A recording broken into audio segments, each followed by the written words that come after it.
Do you know what the opposite of decision is? It's procrastination. 80% of people never reach their goals because they procrastinate and avoid making decisions. Have you ever hesitated, overanalyzed, or waited for the perfect time to act, only to realize you're stuck in the same place that you were months or even years earlier? You're not alone. Napoleon Hill identified procrastination as one of the most deadliest enemies to success. In this video, I'm breaking down the top 3 reasons why people procrastinate, the characteristics of those who hesitate versus those who take action, and simple steps you can take today to start building the muscle of decision making. Here are the top reasons why people procrastinate according to Napoleon Hill. Fear of criticism. People worry about what others will think. What if I fail? What if they laugh at me? Fear of being criticized, fear of failure, fear of messing up is why most people never even start. Do not let that be you. Who cares what other people will think? If you are passionate and you believe in what you're doing, go for it. People will say things. You cannot stop them. You can't stop the trolls. You can't stop the haters. But if your heart is in the right place, keep going no matter what they think. Next, indecisiveness due to lack of definite purpose. Without a clear goal, people drift. They postpone choices because they don't know what they truly want. Instead of making firm decisions, they hesitate and then they just stay in their comfort zone. And then there's fear of making the wrong choice. People think they need all the answers before acting. They overanalyze, waiting for absolute certainty, which leads to nothing. The truth is, successful people make decisions fast and adjust as they go. Now, let's look at the top 3 characteristics of people who procrastinate. Number 1, they overthink and second guess everything. Instead of taking action, they analyze, doubt, and wait for the perfect moment, which never comes. This is why it's so important to know what you want. It makes decision making so much easier. When you know what you want, decisions are easy. You don't have to wonder if it's right for you. If it is on brand, on point with your goal, the answer is yes. And of course, you can always adjust along the way. There will never be a perfect moment. If it's something aligned with what you truly want, do it. You can always make a different decision later. And I often tell my clients, you can always say no later, but you can't say yes later. The moment has already passed. Number 2, they let other people make decisions for them. Because they lack confidence in their own choices, they let family, friends, or even strangers dictate their path in life. Trusting yourself and making decisions builds confidence. So that is a telltale sign that you don't have confidence in yourself. Listening to that inner voice, your intuition, when you constantly have to ask other people if you should do this or you should do that, or if the decision that you're making is right. Trust yourself. Don't let anybody else dictate your life path. Being successful and a decision maker is not for the faint of heart. That's why a lot of people don't do it. And number 3, they stay in their comfort zone. Change is uncomfortable. Procrastinators choose short-term comfort over long-term success, avoiding hard decisions that could lead to growth. They don't call it growing pains for nothing. It is uncomfortable. It's something new. It's something different. And our body and our brain does not like that. We like safety. We like comfort. We like the routine that we have. It's what makes us feel safe. But if we want to grow, if we want to learn, if we want to expand and get into that new version of ourselves, it will be uncomfortable. It doesn't have to be painful. Earlier in the week, we spoke about drifters. Napoleon Hill says that drifters are people who hesitate, who delay, and are easily influenced by stronger personalities. When you fail to make decisions, someone else will make them for you. And it's usually in their favor, not yours. This leads to missed opportunities, regret, and a life dictated by other people rather than being designed by you. Now, here are 3 characteristics of decision makers. Number 1, they make decisions quickly and firmly. They don't waste time overanalyzing. They trust their judgment and commit. Number 2, they take full responsibility of their choices. Whether the outcome is good or bad, they own it. This builds confidence and control over their life.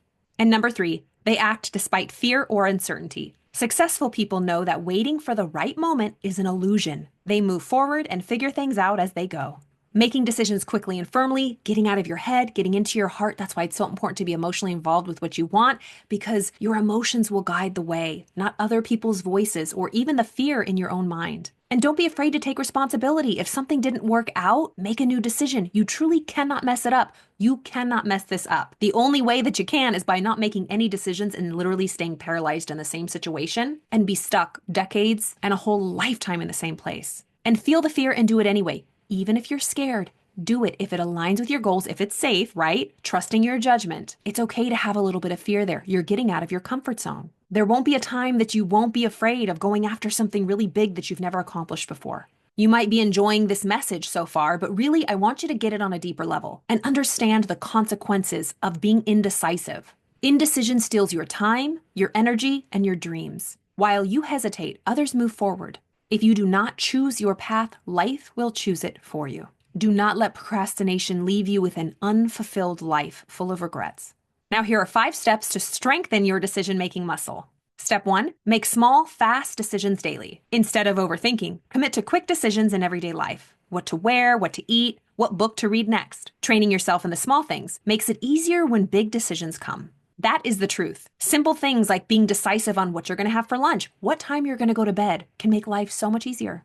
Step 2, set a timer for decisions. When faced with a choice, give yourself a deadline. 60 seconds for small choices, 24 hours for bigger ones. The goal is to build speed and confidence.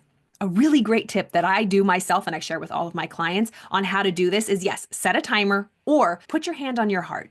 Close your eyes, get out of your head, get into your heart, get into your body, into your gut. Ask yourself quietly, whatever it is you're trying to make a decision around, is this something I really want to do? See how your body feels. I visualize a percentage in my mind between the two choices. This is a silly example, but I go on walks. I go on really long walks and I will go to like certain mile markers and say, okay, when I get to that point, I'll turn around and come back home. But some days I'm like, you know what? I should really turn around. And I'm thinking, no, Carly, you have to walk a little bit further. But I'm thinking, what do I want? Do I want to turn around now? Or do I want to keep walking? And I will close my eyes, I'll put my hand on my heart, or I'll just take a deep breath.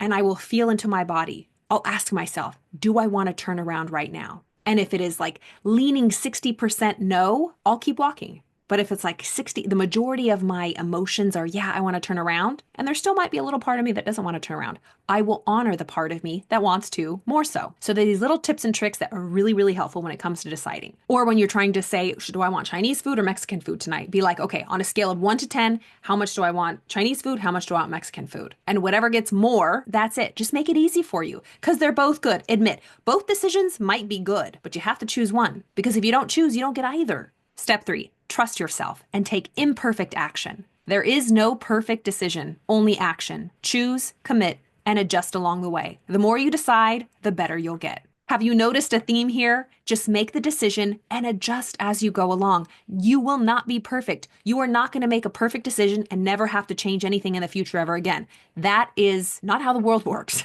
Just take the action. If it is aligned with what you want, the decision is good. You can always adjust later. And the more you do it, the better you'll get at it, the easier it will be. Step 4, stop asking for too many opinions. Seek wisdom, but don't let too many voices confuse you. Trust your gut, make a choice, and own it. Your life, your purpose, your calling, as they say, was not a conference call. Nobody knows what lies deep within your heart, within your soul, and it's nobody's business. Other people might be uncomfortable with it, but at the end of the day, it's up to you to tap in, to build that relationship with yourself, and to honor your desires. Step 5, reflect on past wins. Remind yourself of times when you made quick decisions that worked out well. Confidence grows when you recognize your own ability to decide and act. Think about times where you have made decisions quickly. Like, for example, if you went into an ice cream shop and you're like, I know exactly what I want. I know that I want that pistachio. I know that I want that mint and chip, whatever it is, because you're emotionally involved with what you want.